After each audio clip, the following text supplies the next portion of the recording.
యేసుక్రీస్తు పరిట మీ అందరికీ శుభములు. ఆది కాండంలో ఒక మంచి మెసేజ్ ఇచ్చి ఒక నిజమైన సంఘటన జరిగింది. అది మీతో పంచుకోవాలని ఆశపడుతున్నాను. యోసేపు అనే ఒక వ్యక్తి మనకు తెలుసు. అతన్ని తన అన్నలు అమ్మి వేస్తారు. ఐగుప్తు దేశంలో బానిసగా చిన్న చిన్న పనులు చేసుకుంటూ అంతకంతకు ఎదుగుతూ యోసేపు ఆ యొక్క ఫరో అంతటి వాడుగా ఎదిగిపోయాడు యోసేపు. అయితే కరువు వస్తుంది, ప్రపంచం అంతా కరువు వస్తుంది. అయితే ఈ కానాను ప్రాంతంలో కూడా కరువు వచ్చింది. యాకోబు తన కుటుంబంతో పాటుగా చనిపోకుండా ఐగుప్తులో ధాన్యము నిల్వ ఉంది అని తెలుసుకొని తన కొడుకుల్ని, మిగిలిన కొడుకులందరినీ కూడా పంపిస్తారనమాట. ఆ యాకోబు గారు ఆ బెన్యామీన్ని మాత్రం అతనితో ఉంచుకొని మిగిలిన వారందరినీ యోసేపు దగ్గరికి పంపిస్తాడు. యోసేపు గారు అయితే వీరిని గుర్తుపెట్టారంట, గాని వీళ్ళు యోసేపును గుర్తుపట్టలేదు. ఎందుకంటే అతను చిన్న వయసులో నమ్మేశారు కాబట్టి, ఇతడు మార్పు చెంది ఉంటాడు కాబట్టి అలా ఉన్న వ్యక్తిని గుర్తుపెట్టలేకపోయారు. కానీ ఇతడు పెద్దవాళ్ళుగా ఉన్న ఈ యూదాని, మిగిలిన అన్నలు అందరినీ కూడా గుర్తుపట్టాడు యోసేపు గారు. గుర్తుపట్టిన వెంటనే అరే నాకు వీళ్ళు ఇది చేశారా అని ఆయనకి ఏం గుర్తు రాలేదు. కానీ ఒకటి గుర్తొచ్చింది, దేవుడు నాకు ఒక కళ ఇచ్చాడు కదా, ఆ కళ ఇప్పుడు నెరవేరబోతుంది కాబోలు అనే విషయం గుర్తొచ్చింది. అయితే అతడు వారి మీద కోపగించకుండా వారిని ఏమన్నాడంటే, మీరు ఈ దేశాన్ని వేగు చూచి మాకు అపాయం కలగజేయడానికి వేగు చూడడానికి వచ్చారు మీరు అని చెప్పి వాళ్ళతో అన్నప్పుడు, లేదు మేము ధాన్యం కొనడానికే వచ్చాము, ఇది మీకు గాని మీ ఫరోకి గాని మీ దేశానికి గాని ఎలాంటి నష్టం చేయడానికి రాలేదని సమాధానం ఇస్తారు తన అన్నలు. అప్పుడు ఈ యొక్క అన్న చెప్తాడు, యూదా మా యొక్క చిన్న తమ్ముడు చనిపోయాడు యోసేపు, ఇంకొక చిన్న తమ్ముడు నా తండ్రి దగ్గర ఉన్నాడు, యాకోబు గారి దగ్గర, సో మేము మిగిలిన వారం ఇక్కడ ఉన్నామని చెప్పినప్పుడు లేదని చెప్పి వాళ్ళని 3 రోజుల పాటు జైల్లో బంధిస్తాడనమాట. ఎందుకంటే వాళ్ళు మార్పు చెందారా లేదా అని తెలుసుకోవడానికి. 3 రోజులు వాళ్ళు జైల్లో ఉన్న తర్వాత ఇంకొక ఆలోచన చేస్తాడు యోసేపు గారు. ఏంటి అంటే, మీలో ఒకళ్ళని ఇక్కడ బందీగా ఉంచండి, మిగిలిన వారు వెళ్ళి ఆ యొక్క మీ తండ్రి దగ్గర ఉన్న బెన్యామీన్ని తీసుకురండి అని చెప్తారు.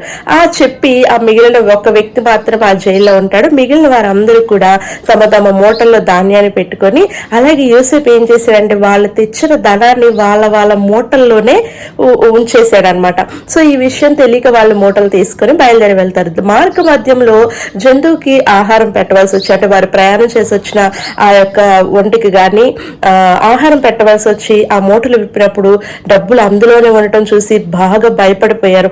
మిగిలిన వారందరూ మూటలు చూస్తే అందులో కూడా డబ్బులు ఉన్నాయి. వాళ్ళు బాగా భయపడిపోయారు. ఈ విషయం తెలిసిన తర్వాత యాకోబు గారు కూడా చాలా భయపడిపోయాడు. యాకోబు గారు అయితే యోసేపు చనిపోయాడు, ఇప్పుడు షిమ్యోను ఏమో అక్కడ జైల్లో బందీగా ఉన్నాడు, ఇప్పుడు బెన్యామీను కూడా తీసుకెళ్తా అంటున్నారు, ఇతడు కూడా లేకుండా నేను ఎలా ఉండగలను, చనిపోయేటప్పుడు నేను దుఃఖంతో చనిపోవాలి, ఇతడిని కూడా నేను కోల్పోతే అని బాధపడుతున్నప్పుడు ఆ యొక్క తన కొడుకులు అంటారు, లేదు తండ్రి నేను తీసుకువెళ్తాం, జాగ్రత్తగా తీసుకొస్తామని చెప్పేసి అంటారనమాట.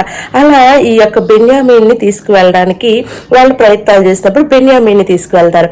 బెన్యామీన్ని తీసుకువెళ్ళిన తర్వాత ఏం జరుగుతుంది అంటే, బెన్యామీన్ చాలా చిన్న వయసులో ఉన్నప్పుడు వెళ్ళిపోయారు కదా, సో బెన్యామీన్ కూడా గుర్తుపట్టుకున్నారనమాట.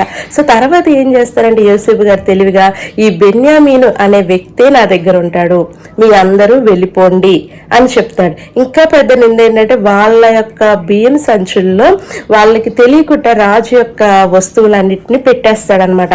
సో ఇదిగో మీరు దొంగతనం చేశారు కాబట్టి మీరు ఏం చేస్తారంటే, ఇక్కడ మీరు బందీలుగా ఉండండి, లేదా మీ యొక్క తమ్ముడిని బెన్యామీన్ నాకు బందీగా ఉంచి మీరు వెళ్ళిపోండి అని చెప్పినప్పుడు, లేదు అతని తరపున నేనే బందీగా ఉంటానని చెప్పి తన సహోదరుల్లో ముఖ్యుడైన యూదా అంటాడనమాట.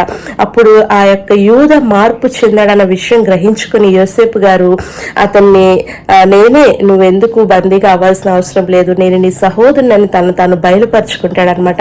ఎప్పుడైతే అది బయటికి చెప్తాడో వాళ్ళు వెంటనే సంతోషించి సాష్టాంగ నమస్కారం యోసేపు గారికి చేస్తారన్నమాట. యోసేపు గారికి చిన్నప్పుడు వచ్చిన కళ, యోసేపు గారు ఎన్నో కష్టాలు పడి, ఎన్నో ఇబ్బందులు పడి, ఎంతో గొప్ప స్థాయికి వెళ్ళిన కొన్ని సంవత్సరాలకి నెరవేరిందనమాట. మన జీవితంలో దేవుడిచ్చిన వాగ్దానాన్ని మనకి చిన్న వయసులోనే ఇచ్చి ఉండొచ్చు. నిన్ను ఇలా వాడుకుంటాను, లేదా నీవు ఈ విధంగా ఆశీర్వాదకరంగా ఉంటావు, లేదా నీ కుటుంబాన్ని నేను ఎలా దీవిస్తాను అని ఎన్నో వాగ్దానాలు చిన్న వయసులోనే నీకు ఇచ్చి ఉండవచ్చు, దర్శన రూపంలో కానీ వాక్య రూపంలో కానీ ఏదో ఒక విధంగా. కానీ ఇంకా నీ జీవితంలో జరగపోయిందని నువ్వు నిరుత్సాహపడవద్దు. ఎందుకంటే వాగ్దానం చేసిన వాడు, నమ్మదగిన వాడు, తప్పకుండా నీ జీవితంలో ఆ కార్యాన్ని జరిగిస్తాడు. యోసేపు గారి తర్వాత నేను ఇక్కడ ఉన్నాను కాబట్టి మీరు అక్కడ ఉండిపోవడం ఎందుకు, ఇబ్బంది పడతాం ఎందుకు అన్న విషయాన్ని తండ్రి గారికి చెప్పి తండ్రిని మీరు తీసుకురండి అన్నప్పుడు యాకోబు గారు తన కుటుంబం అంతా మొత్తం 70 మంది కలిసి యోసేపు ఉన్న ఐగుప్తు దేశానికి వెళ్తారు. యోసేపు ఎరగని గొప్ప రాజు వచ్చేంత వరకు కూడా వారు చక్కలమైన గౌరవాన్ని పొందుకుంటూ ఐగుప్తు దేశంలోనే ఘనముగా జీవించారు. యోసేపు వారిని అట్టి రీతిగా నిలబెట్టడానికి యోసేపు అన్ని శ్రమల పాలయ్యాడు. ఆ దినమున నువ్వు కూడా శ్రమల పాలు అవుతున్నావంటే నువ్వు కూడా ఒక దినం రాబోతుంది, హెచ్చింపబడే రోజు, ఆశీర్వదింపబడే రోజు, అనేక మందికి ఆశీర్వాదకారకంగా ఉండే రోజు కూడా తప్పకుండా నీ జీవితంలో రాబోతుంది.